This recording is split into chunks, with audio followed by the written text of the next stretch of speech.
আসসালামু আলাইকুম। প্রিয় দর্শক, অন্য মঞ্চে আলোচনায় আপনাদের সকলকে আমন্ত্রণ জানাচ্ছি। আমাদের জাতিগত সমস্যা হলো বিদেশিরা কোনো কিছু না বললে আমরা সেটা বিশ্বাস করি না।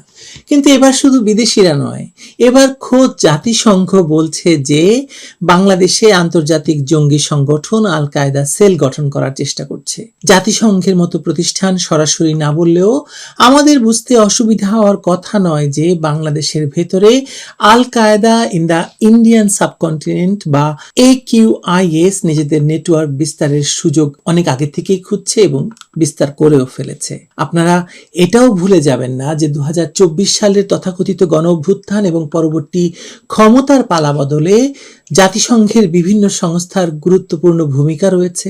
সেনাবাহিনীকে নিষ্ক্রিয় থেকে শেখ হাসিনার সরকারের পতন ঘটাতে বলকার তুর্কি করেছে, সেটা তো অজানা কারণ নয়। সেই পালাবদলের পর ক্ষমতায় আসা ইউনূস সরকার এমন অনেক জঙ্গি এবং উগ্রবাদী ব্যক্তিকে মুক্তি পাওয়ার সুযোগ করে দিয়েছে যাদের বিরুদ্ধে আগের সরকারের সময় সন্ত্রাসবাদ সংশ্লিষ্ট মামলা হয়েছিল, শাস্তি হয়েছিল। বাংলাদেশের মিডিয়া একই সময়ে আরেকটি অদ্ভুত শব্দ আবিষ্কার করেছিল, আপনাদের মনে থাকার কথা, তৌহিদি জনতা। কখনো তাদের বলা হয়েছে মব, কখনো প্রেসার গ্রুপ। ইউনূস সরকারের উপদেষ্টা মাহফুজ আলমও তৌহিদি জনতা শব্দটি ব্যবহার করে তাদের কর্মকাণ্ড নিয়ে সতর্ক করেছিলেন। এবার জাতিসংঘ বলছে AQIS বাংলাদেশে সেল তৈরির চেষ্টা করছে। তাই প্রশ্নটা খুব স্বাভাবিক, এতদিন যে তৌহিদি জনতা, মব আর প্রেসার গ্রুপের কথা শুনেছি, তাদের আড়ালে আসলে কারা সংগঠিত হয়েছে? আসুন সেই প্রশ্নটি আজ করা যাক।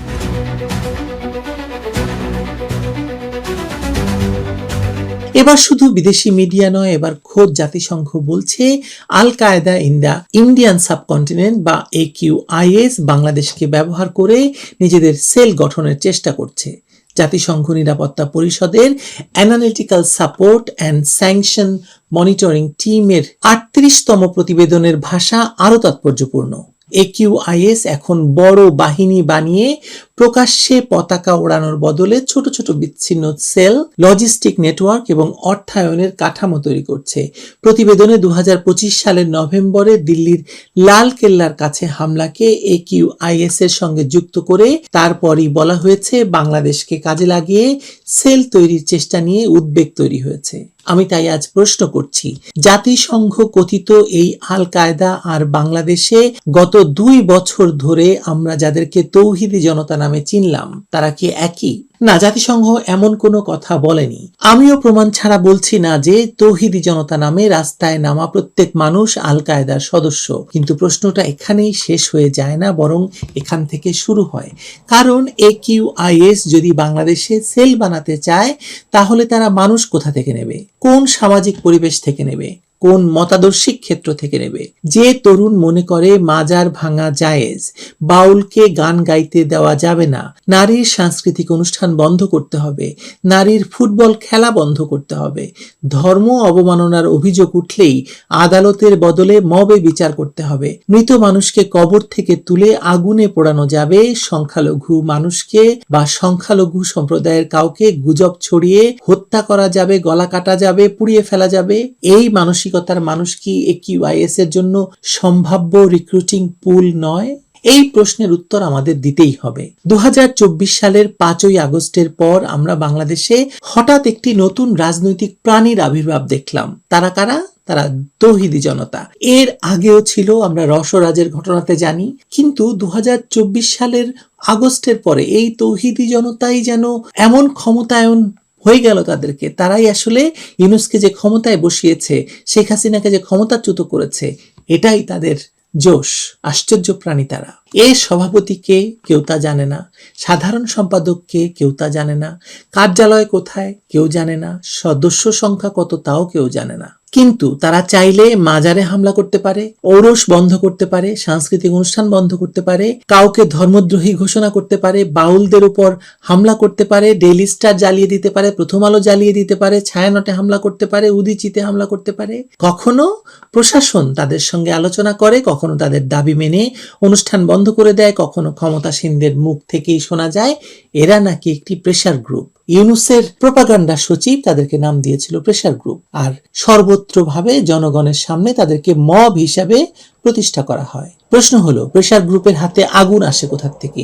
আগুন কেন থাকে? প্রেসার গ্রুপের হাতে লাঠি কেন থাকে? অস্ত্র কেন থাকে? প্রেসার গ্রুপ মানুষকে কবর থেকে তুলে পুড়িয়ে দেয় কেন? বাগেরহাট, বরগুনা, নোয়াখালী, দিনাজপুর সহ বিভিন্ন এলাকায় মাজারে হামলার ঘটনায় তৌহিদি জনতা পরিচয় সামনে এসেছে।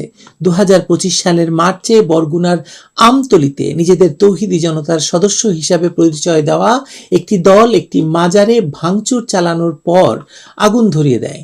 এটি কোনো কাল্পনিক রাজনৈতিক বয়ান নয়, প্রকাশ্য ঘটনা। তারপর রাজবাড়ির নুরাল পাগলার ঘটনাটা দেখুন একবার। 5ই সেপ্টেম্বর 2025 একটি মব নুরাল পাগলার দরবারে হামলা করলো, তার কবর ভাঙলো, মৃতদেহ কবর থেকে টেনে বের করলো। তারপর ঢাকা খুলনা মহাসড়কের কাছে সে মৃতদেহ পুড়িয়ে দেওয়া হলো। সংঘর্ষে 50-এর বেশি মানুষ আহত হলো, পুলিশের সদস্য আহত হলো এবং পরে নুরাল পাগলার একজন অনুসারী মারা গেল। এই ঘটনায় হাজার হাজার অজ্ঞাত মানুষের বিরুদ্ধে মামলা হয়েছে। একবার ভাবুন, আপনি একজন মানুষ মারা গেছেন, আপনি তার বিশ্বাস পছন্দ করেন না, তার মাজার পছন্দ করেন না, তার অনুসারীদের আচার পছন্দ করেন না। বাংলাদেশের সংবিধান আছে, দণ্ডবিধি আছে, পুলিশ আছে, আদালত আছে, কিন্তু আপনি কি করলেন? কবর খুঁড়ে মৃতদেহ বের করে পুড়িয়ে দিলেন। এর নাম যদি ধর্মীয় উগ্রবাদ না হয়, তবে ধর্মীয় উগ্রবাদ আর কাকে বলে? আর এখানেই AQIS এর প্রশ্নটি ভয়ঙ্করভাবে প্রাসঙ্গিক হয়ে ওঠে। AQIS এর একজন রিক্রুটার কি এর চেয়ে ভালো আইডিওলজিক্যাল এনভায়রনমেন্ট পাবে? তাকে তো প্রথম দিন কাউকে AK-47 ধরাতে হবে না। প্রথমে তাকে বোঝাতে হবে যে রাষ্ট্রের আইন ইসলামের আইন নয়। আপনার ব্যাখ্যাই শেষ কথা। আপনার অপছন্দের সুফি কাফের, আপনার অপছন্দের বাউল ইসলাম বিরোধী, আপনার অপছন্দের হিন্দু আসলে আপনার শত্রু, তারা কাফির, আপনাদের পছন্দের লেখক মুরতাদ। একবার এই ওয়ার্ল্ড ভিউ প্রতিষ্ঠা করতে পারলে অস্ত্র হাতে তুলে দেওয়াটা দ্বিতীয় ধাপ। এই কারণেই আমি তৌহিদি জনতা মানেই আল কায়দা বলছি না, আমি তার চেয়েও গুরুত্বপূর্ণ কথা বলছি। তৌহিদি জনতার নামে যে উগ্রবাদী সামাজিক পরিসর তৈরি করা হয়েছে, সেই পরিসর AQIS এর মতো সংগঠনের জন্য ফার্টাইল গ্রাউন্ড কিনা সেটি রাষ্ট্রকে বলতে হবে, রাষ্ট্রকে খুঁজে বের করতে হবে। কিন্তু রাষ্ট্র তো সেটা খুঁজবে না। রাষ্ট্র বরং যারা এসব কাজ করেছিল, মনিরুল ইসলাম সহ DGFI এর লোকজন অথবা সেনাবাহিনীতে যেসব কর্মকর্তা এই জঙ্গিদের দমন করেছিল, তাদেরকে নিয়ে এখন ICTতে বিচার করছে। আরো ইতিহাসে ফেরত যাই। 2005 সালের 17ই আগস্ট মাত্র আধা ঘন্টার মধ্যে বাংলাদেশের 63 জেলায় কয়েকশো জায়গায় বোমা বিস্ফোরণ ঘটিয়েছিল JMB। আমরা যারা সেই বাংলাদেশ দেখেছি তাদের কাছে জঙ্গিবাদের ব্যাখ্যা শিশু রাজনীতিবিদদের কাছ থেকে শেখার প্রয়োজন নেই। আমরা বাংলা ভাই দেখেছি, শায়ক আব্দুর রহমান দেখেছি, আদালতে বোমা হামলা দেখেছি, বিচারক হত্যা দেখেছি, 21শে আগস্ট দেখেছি, শাহ SM কিবরিয়ার ওপর গ্রেনেড হামলা দেখেছি, আসানুল্লাহ মাস্টারকে হত্যা করতে দেখেছি, তারপর 2016 সালে হোলি আর্টিজান দেখেছি। সেই বাংলাদেশকে শেখ হাসিনার সরকার কঠোর হাতে জঙ্গি বিরোধী অভিযানের মধ্য দিয়ে নিয়ে গিয়েছিল। হোলি আর্টিজানের পর একের পর এক সেল ভাঙা হয়েছে, আস্তানা ধ্বংস হয়েছে জঙ্গিদের, কাউন্টার টেরোরিজম ইউনিটের সক্ষমতা বেড়েছে, জঙ্গি নেটওয়ার্ক একেবারে নিশ্চিহ্ন হয়েছিল। একথা আমি বলছি না, কোনো দেশই সন্ত্রাসবাদকে চিরতরে নিশ্চিহ্ন করতে পারে না, কিন্তু সংগঠিত জঙ্গিবাদের অপারেশনাল স্পেস যে ব্যাপকভাবে সংকুচিত হয়েছিল তার সবচেয়ে বড় প্রমাণ হলো বহু বছর বাংলাদেশে বড় ধরনের কোনো জঙ্গি হামলার ঘটনা ঘটেনি। বাংলাদেশ সেটা এড়াতে পেরেছিল, কিন্তু তারপর এলো 5ই আগস্ট 2024। রাষ্ট্র ভেঙে ফেলা হলো, একটি সরকারকে ভয়ঙ্করভাবে মব তৈরি করে বিদায় দেওয়া হলো। সেনাবাহিনীর তত্ত্বাবধানে বাংলাদেশের যে প্রধানমন্ত্রী জঙ্গিবাদ দমনে কাজ করেছিলেন তাকে রেখে আসা হলো দিল্লিতে। থানা ভাঙলো, পুলিশ হত্যা করা হলো, কারাগার ভাঙলো, অস্ত্র লুট হলো। এখানে একটি তথ্য পরিষ্কার বলে রাখা দরকার। সামাজিক যোগাযোগ মাধ্যমে প্রায় বলা হয় 700 জঙ্গি পালিয়েছে। সংখ্যাটি আসলে সঠিক নয়।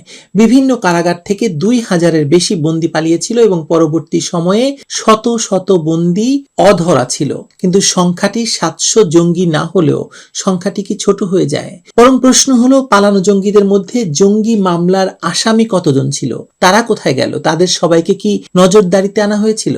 তারপর একের পর এক আলোচিত জঙ্গি বা জঙ্গি মামলার আসামিদের মুক্তির খবর এলো এবং এখন তো বিভিন্ন অ্যাক্টিভিস্টরা এবং জঙ্গিরা মুক্তি পেয়ে টকশো করছে বাংলাদেশে। আনসারুল্লাহ বাংলা টিমের প্রধান জসিমউদ্দিন রহমানের মুক্তির ঘটনায় যথেষ্ট গুরুত্বপূর্ণ।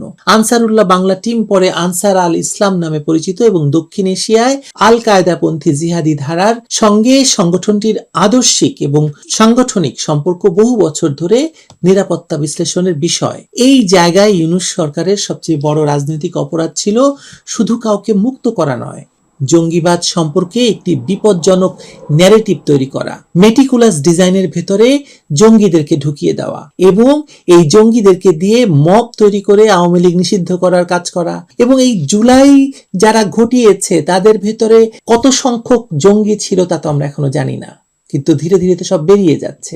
বলা শুরু হলো শেখ হাসিনা নাকি জঙ্গি বানিয়েছেন, জঙ্গি নাটক করেছেন, জঙ্গিদের নিয়ে নাকি আগের সরকার গল্প বানিয়েছে।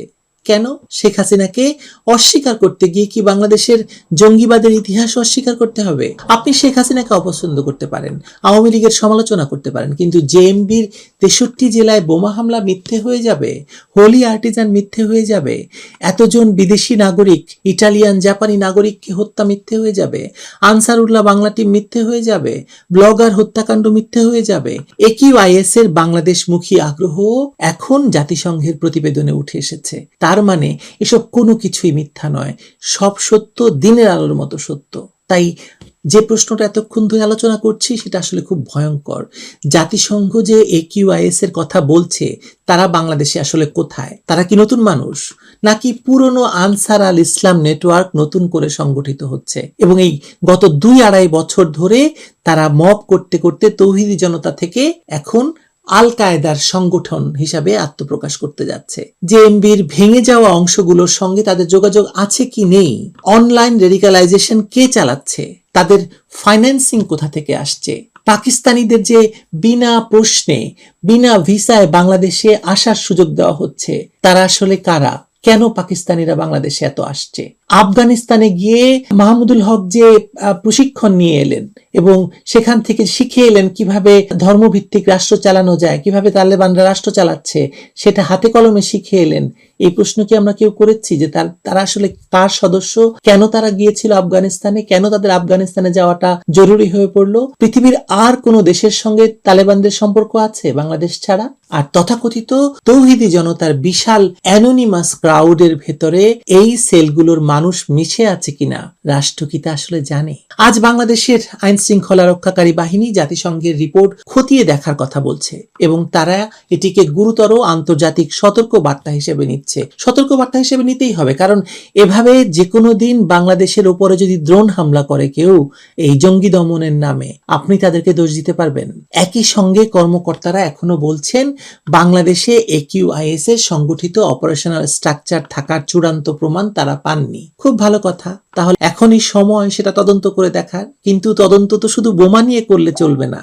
মাজারে কারা হামলা করেছে তাদের রাজনৈতিক পরিচয় বের করুন, বাউলদের অনুষ্ঠানে কারা হামলা করেছে তাদের খুঁজে বের করুন, ধর্ম অবমাননার গুজব ছড়িয়ে কারা মব বানিয়ে দীপু দাসকে হত্যা করেছে তাদের খুঁজে বের করুন, কোন মাদ্রাসা, কোন অনলাইন গ্রুপ, কোন ওয়াজের নেটওয়ার্ক থেকে এক্সট্রিমিস্ট ন্যারেটিভ ছড়ানো হচ্ছে সেটা দেখুন, কোন বিদেশি ব্লগাররা বাংলাদেশে ভয়ঙ্কর জঙ্গিবাদকে প্রশ্রয় দিচ্ছে, সেটাকে ছড়িয়ে দিচ্ছে, সেটা নিয়ে কথা বলুন।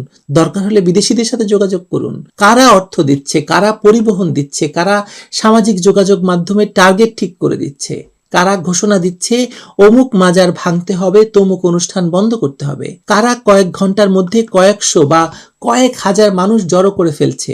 এসবই ইন্টেলিজেন্স কোশ্চেন, সাধারণ জনগণের কোশ্চেন নয়। কারণ একিউআইএস যদি সত্যি ডিসেন্ট্রালাইজড ছোট সেলের কৌশলে চলে, যেমন জাতিসংঘের 38তম প্রতিবেদনে বলা হয়েছে, তাহলে তারা আল কায়দা বাংলাদেশ অফিস লেখা সাইনবোর্ড ঝুলিয়ে বসবে না তো, তাই না? তারা একটি উত্তেজিত ধর্মীয় সমাজের ভেতরে ঢুকবে, পরিচিত মুখের আড়ালে থাকবে, সামাজিক ক্ষোভ ব্যবহার করবে, ধর্ম অবমাননার গুজব ব্যবহার করবে, লোকাল গ্রিভেন্সকে গ্লোবাল জিহাদি ন্যারেটিভের সঙ্গে জুড়ে দেবে। এই জায়গাতেই তৌহিদি জনতা নামটি আমার কাছে খুব ভয়ঙ্কর, কারণ এটি পরিচয় আর পরিচয়হীনতাও একই সঙ্গে, দুটোই। যে কেউ তৌহিদি জনতা, আবার কেউই দায়ী নয়। হামলা আছে, সংগঠন নেই, নেতা নেই, অথচ নির্দেশনা আছে, মিছিল আছে, মোবিলাইজেশন আছে, কিন্তু কমান্ড স্ট্রাকচার দৃশ্যমান নয়। এবং আধুনিক টেরোরিজমের এই ডিসেন্ট্রালাইজড সেল স্ট্রাকচার ঠিক এই অ্যানোনিমিটিকেই কাজে লাগায়। তাই আবারও বলছি, আমি তৌহিদি জনতা আর AQIS কে এক ঘোষণা করছি না, বরং বাংলাদেশের গোয়েন্দা সংস্থাকে বলছি, আপনারা প্রমাণ করুন যে তারা এক নয়। DGFI বলুক, NSI বলুক, CTTC বলুক, পুলিশ বলুক, তৌহিদি জনতার সংগঠক কারা, তাদের ফাইন্যান্সিং কোথা থেকে আসছে, AQIS কাদের রিক্রুট করতে চাইছে, জাতিসংঘ কোন ইন্টেলিজেন্সের ভিত্তিতে বাংলাদেশকে আলাদা করে উল্লেখ করলো, এক্সপ্লয়েট বাংলাদেশ বলতে তারা কোন ভালনারেবিলিটি বোঝাচ্ছে। আর সবচেয়ে গুরুত্বপূর্ণ, 2024 সালের আগস্টের পর যে আইডিওলজিক্যাল স্পেস উন্মুক্ত হয়েছে, যেখানে মাজার ভাঙাকে প্রতিবাদ, মবকে প্রেসার গ্রুপ আর ধর্মীয় ইন্টিমিডেশনকে জনতার আবেগ হিসাবে স্বাভাবিক করা হয়েছে, সেই পরিবেশের সঙ্গে AQIS এর নতুন আগ্রহের কোনো সম্পর্ক আছে কিনা, এসব প্রশ্নের উত্তর তারেক রহমানের সরকারকে দিতেই হবে। কারণ ইউনূস সরকার যে নিরাপত্তা কাঠামো রেখে গেছে, তার দায় এখন বর্তমান সরকারের উপর। এটা আগের সরকারের সমস্যা বলে এখানে পার পাওয়া যাবে না। আন্তর্জাতিক জঙ্গি নেটওয়ার্ক সরকার বদলের জন্য অপেক্ষা করে না। জাতিসংঘের রিপোর্টকে আমি চূড়ান্ত রায়ও বলছি না, এটি ওয়ার্নিং অবশ্যই, কিন্তু কখনো কখনো ওয়ার্নিংই সবচেয়ে বড় গুরুত্বপূর্ণ এভিডেন্স অফ ডেঞ্জার। কারণ বোমা বিস্ফোরণের পর সবাই জঙ্গি দেখতে পায়, রাষ্ট্রের কাজ হলো বোমা বিস্ফোরণের আগে জঙ্গিকে দেখা। আর বাংলাদেশে আমরা এখন সেই মুহূর্তে দাঁড়িয়ে আছি। একদিকে মাজার ভাঙা হচ্ছে, মৃতদেহ কবর থেকে তুলে পোড়ানো হচ্ছে, বাউলের কণ্ঠ বন্ধ করতে মব নেমেছে, সংখ্যালঘুর উপর ধর্ম অবমাননার অভিযোগ তুলে মব তৈরি হয়েছে। অন্যদিকে জাতিসংঘ বলছে AQIS বাংলাদেশকে এক্সপ্লয়েট করে সেল বানানোর চেষ্টা করছে। সাভারে প্রেসার কুকার বোমা পাওয়া যাচ্ছে, পাইপ গান বোমা পাওয়া যাচ্ছে। তাহলে প্রশ্নটা করাটা কি আমার অপরাধ হচ্ছে? আমি নিশ্চিত আমার অপরাধ হচ্ছে না। জাতিসংঘ কথিত আল কায়দা আর আমাদের এতদিনের তৌহিদি জনতা কি সত্যি সম্পূর্ণ আলাদা দুটি জগৎ? আমি নিশ্চিত সেটা নয়। এদের সঙ্গে কোথাও না কোথাও কোনো না কোনোভাবে যোগাযোগ শুধু নয়, তারা আসলে একই। একটির ভেতরে তৈরি হওয়া ধর্মীয় উগ্রবাদ, রাষ্ট্রবিরোধী আইনহীনতা এবং মব সংস্কৃতির অন্ধকারেই আরেকটি আন্তর্জাতিক জিহাদি নেটওয়ার্ক নিজের জন্য মানুষ, আশ্রয় এবং সুযোগ করছে। এই তৌহিদি জনতাই আসলে আল কায়দা হয়ে বাংলাদেশে সেল বানাচ্ছে। আমার উত্তর ভালো না লাগলে রাষ্ট্র উত্তর দেখ, রাষ্ট্র বলুক। তবে একটা কথা আমি নিশ্চিত করে বলতে পারি, আল কায়দা কোনো দেশে প্রথমে বোমা নিয়ে ঢুকে না। প্রথমে ঢোকে একটি ধারণা নিয়ে, তারপর তৈরি করে ঘৃণা, ঘৃণা থেকে তৈরি হয় শত্রু, শত্রুর বিরুদ্ধে তৈরি হয় মব, মবের মধ্যে তৈরি হয় সহিংসতার বৈধতা। আর সেই ভিড় থেকে একদিন 5 জন মানুষ আলাদা হয়ে একটি ঘরের মধ্যে বসে। জাতিসংঘ সেই 5 জনের নাম দিয়েছে সেল। বাংলাদেশ কি এখনো বলবে যে দেশে জঙ্গি নেই? নাকি এবার অন্তত তৌহিদি জনতা নামের আড়ালটা সরিয়ে ভেতরে কারা আছে সেটা দেখার সাহস করবে? দেরি হয়ে যাচ্ছে, সময় চলে যাচ্ছে। তারেক রহমানের সরকার যতটা নিরাপদ নিজেদেরকে মনে করছে, ততটা নিরাপদ তারা নয়। এবং এই সরকারকে ফেলে দেওয়ার জন্য জুলাই জঙ্গিরা তো আছেই, জুলাই সন্ত্রাসীরা তো আছেই। তাদের সঙ্গে আল কায়দার এই সেলগুলোর কি যোগাযোগ আছে? বুঝো মন, জানো হো সন্ধান। প্রবাদটা হয়তো আমার ঠিক হলো না, কিন্তু বোঝার চেষ্টা করুন এবং খোঁজার চেষ্টা করুন। আসসালামু আলাইকুম রহমতুল্লাহি ওয়া বারাকাতুহু। সম্মানিত দর্শক, অতি সম্প্রতি বিবিসি বাংলা শেখ হাসিনার দেশে ফেরত আসা নিয়ে একটি কন্টেন্ট তৈরি করেছে। শিরোনামটি ছিল এরকম যে শেখ হাসিনার দেশে ফেরা, তিনি চাইলে কি বাংলাদেশে আসতে পারবেন কি পারবেন না। এই যে কন্টেন্টটি, সেই কন্টেন্টটি আমি শুধুমাত্র হেডলাইনটা দেখেছি, ইন ডিটেলস ভিতরে আসলে ওটা আমি শুনিনি এই কারণে যে আমরা যারা এই মুহূর্তে কন্টেন্ট তৈরি করছি, সে তুলনায় বিবিসি বলেন বা অন্যান্য পত্রপত্রিকাগুলো বলেন, সেখানে যারা কন্টেন্ট তৈরি করছেন তারা সবাই আমাদের ছোট ভাই বা বোনের মতো করে। কাজেই এই বর্তমান জামানাতে সেটা বাংলাদেশের সেই প্রথম আলো হোক, ডেইলি স্টার হোক, বিবিসি হোক, ভারতের আনন্দবাজার হোক, মানে যারাই কন্টেন্ট তৈরি করেন, কন্টেন্টের ধরন দেখি আমরা অনেকে বুঝতে পারি যে আসলে সেখানে তারা আসলে কি বলতে চাচ্ছে। এখানে একটা বিষয় আপনাদেরকে বলা আবশ্যক, আমরা যারা এই কন্টেন্ট তৈরি করি আমাদের মূল যে উদ্দেশ্যটা যারাই তৈরি করি সেই উদ্দেশ্যটা থাকে যে আমাদের যারা দর্শক রয়েছেন, শ্রোতা রয়েছেন, তারা আসলে কি শুনতে চান, কি শুনতে পছন্দ করেন, ওটার উপর নির্ভর করে যারা এই কন্টেন্ট তারা ক্রিয়েট করেন। যেমন আমার খুব ইচ্ছা ছিল, ভীষণ রকম ইচ্ছা ছিল যে যদি আমার এই ইউটিউব যে পেজটি রয়েছে এখানে 1 মিলিয়ন আপনার পূর্ণ হয়। আমার একটা নিয়ত ছিল যে 1 মিলিয়ন পূর্ণ হলে আমি এই সমস্ত কন্টেন্ট তৈরি করব না, আমি দার্শনিকতা নিয়ে, তারপর অনেকটা যাকে বলা হয় জীবনের সফলতা ব্যর্থতা, যে বিষয়গুলো আমি সফল হয়েছি বা আমি ব্যর্থ হয়েছি, যেগুলো আপনার জন্য বা অন্য কোনো দর্শকদের জন্য প্রয়োজন হবে। এরপর ধর্মকর্ম, ঈমান, ইয়াকিন, আমল, যেগুলো নিয়ে আমি মূলত বহু বছর সাধনা করেছি, প্র্যাকটিস করেছি, মানে আমল করেছি, এবং আমল করার পরে ইবাদতের যে সৌন্দর্য সেই সৌন্দর্যটা অনুধাবন করেছি। তো সেই কথাগুলো আমার খুব শখ ছিল, আমি বলবো। তার বাইরে আমি কিছু ট্রাভেল ডকুমেন্ট করব এবং আমার এও ছিল যে এগুলো আমি তখন মনিটাইজ করবো না, এমনি জাস্ট এগুলো ছেড়ে দেবো যেন মানুষজন দেখতে পারে। আমি কিছু কিছু এরকম কন্টেন্ট ছাড়লাম এবং দেখলাম যে আসলে খুব সিরিয়াস ধরনের যারা লোকজন আছে, আমার নর্মাল যারা ভিউয়ার আছেন তার ভিউয়ার 5%ও এখানে অ্যাটেন্ড করছে না, কোনো অবস্থাতে অ্যাটেন্ড করছেন না। যেখানে নর্মাল একটা ভিডিওতে 1 লাখ ভিউ হয়ে যায়, ওরকম একটা কন্টেন্টে 5,000, 6,000, 10,000 ভিউ হচ্ছে। তো এরপর থেকে কি হলো যে না, আসলে মূলত যদি এখানে সাস্টেইন করতে হয়, টিকে থাকতে হয়, তাহলে দর্শকদের আবেগ, অনুভূতি, চাহিদাকে পুঁজি করতে হবে। এবং এই যে এখন সারা দুনিয়াতে মানে কোনো ইলেকট্রনিক মিডিয়ার যে স্ক্রিন রয়েছে, যেমন ধরুন বিবিসি টেলিভিশনের একটা স্ক্রিন রয়েছে, বিবিসি রেডিওর একটা ভয়েস আছে, তারপর বাংলাদেশের সব টেলিভিশনগুলোরই একটা স্ক্রিন রয়েছে। এটা এখন আর কেউ মানে যে বলা হয় যে আজ থেকে ঠিক 10 বছর আগে যখন একটা টেলিভিশন টক শো হতো, যেখানে অন স্ক্রিনে এটা যখন দেখানো হতো 10 লাখ 15 লাখ লোক সরাসরি এটা দেখতেন।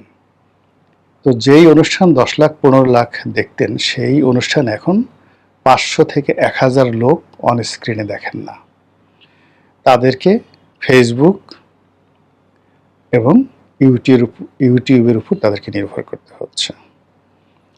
ফলে এই ইউটিউবে এখন প্রথম আলো বলেন, কালের কণ্ঠ বলেন, বা অন্য যে কোনো পত্রিকা বলেন, বা সময় টেলিভিশন, চ্যানেল আই, যে সমস্ত ইলেকট্রনিক মিডিয়া রয়েছে, বিবিসি বলেন, ডয়েজ ভ্যালে বলেন, CNN বলেন, তারা সবাই এখন ফেসবুক এবং ইউটিউব কেন্দ্রিক।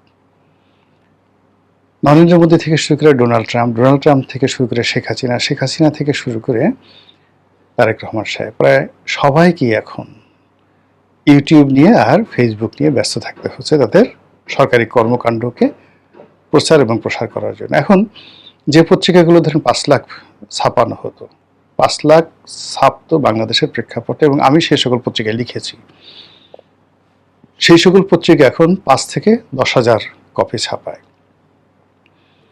যে সকল পত্রিকায় 50,000 কপি ছাপাতো আজ থেকে 5 বছর আগে, সেই সকল পত্রিকা এখন মাত্র 1000 খানিক বা 1500 কপি তারা এখন ছাপাচ্ছে। তো সেখানে কিছু নিউজ আসলো বা গেল, কারো বিরুদ্ধে লিখলো বা পক্ষে লিখলো, কিচ্ছু আসা যায় না।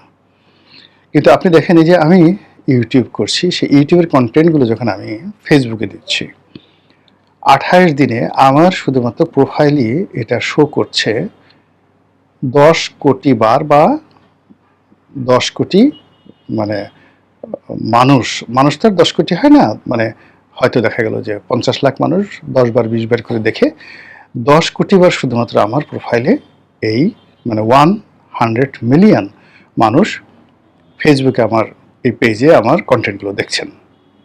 আর ইউটিউবে এটি অন অ্যাভারেজে 10 মিলিয়ন, মানে 1 কোটি লোক দেখছে প্রতি মাসে, যেটি বাংলাদেশের এই মুহূর্তে কোনো পত্রিকা তার কোনো সিঙ্গেল কন্টেন্ট নিয়ে পারবে না। তো কাজেই আমাকে তো এই যে আমি যে জিনিসটা এখন করছি, আমাকে এটা যেভাবে এগিয়ে নিতে হবে, ঠিক একইভাবে বিবিসিকেও সাস্টেন করার জন্য এখন জনগণ যেটা শুনতে চাচ্ছে, বলতে চাচ্ছে, সেই বিষয়গুলোকে সামনে এগিয়ে এনে তাদেরকে কন্টেন্ট তৈরি করতে হচ্ছে।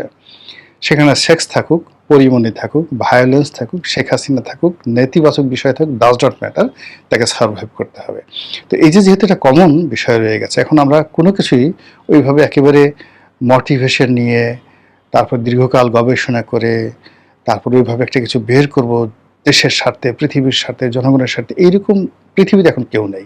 নো ওয়ান, কোনো দার্শনিকতা নেই।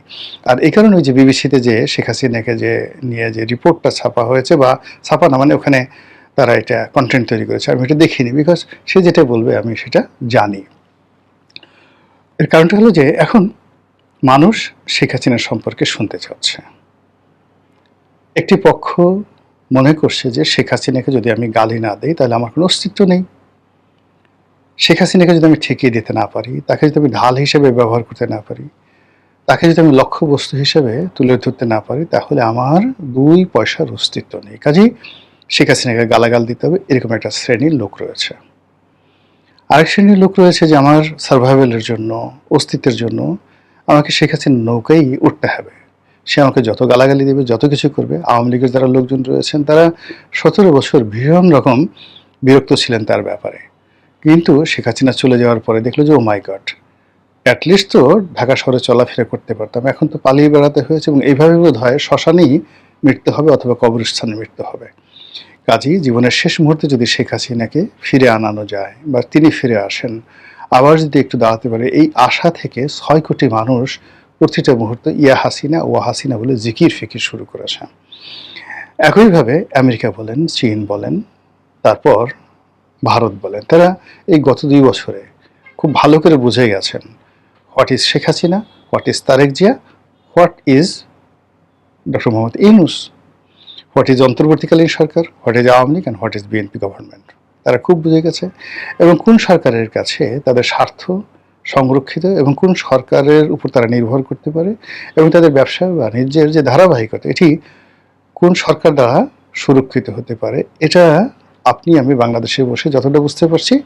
মনে করেন যে লন্ডন, আমেরিকা, কানাডা, দিল্লি, তারা ওখানে যারা বসবাস করেন, তারা আপনার আমার মতো লেদু গেদু ধলা নয়, তারা আরও অনেক গবেষণা করেন, ফলে তারা খুব ভালো করে বুঝতে পারছেন।